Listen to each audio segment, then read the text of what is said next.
I know this is primarily a music channel, but there's been so much discourse on the new Honda Prelude lately that I wanted to address it too. The new Honda Prelude is a big business mistake, but not for the reason that you think. It exposes the flaws in the US system of requiring franchise dealerships to sell new cars and is also indicative of the fracturing state of the US economy as a whole. Also, I'm not going to explain the history of the Prelude in this because if you're watching it, you already know. So everyone's complaining that the new Prelude makes about 200 horsepower through its hybrid setup, which is really low except compared to other lightweight sports cars like the Miata or the BRZ. And most people have kind of seen that as unacceptable for what's supposed to be a sporty car by modern standards. In my view, though, the main problem is not the performance. The problem is the price. The base price of the new Honda Prelude, as suggested by Honda, is $42,000. That's before options, that's before anything. That is just the base price.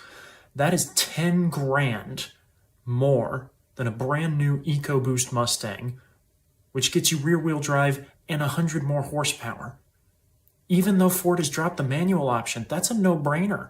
And that's before we even get to the big elephant in the room, dealership markups. If you're part of the online car community at all, then you've definitely seen the articles going around about how multiple Honda dealers are charging upwards of 60 grand for a new Prelude thanks to their markups. I know prices of new cars have been skyrocketing over the past couple years, but who is paying $60,000 for a two-door hybrid Civic?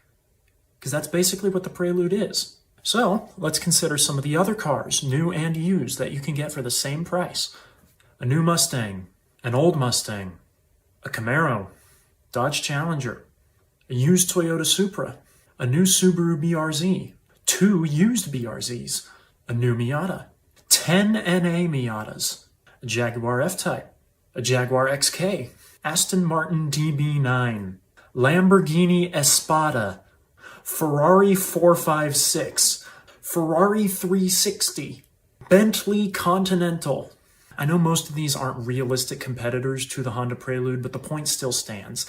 It shows not just how the dealership model in the US has become completely broken and unsustainable, but also how late-stage capitalism is pricing average people out of purchasing basic new items.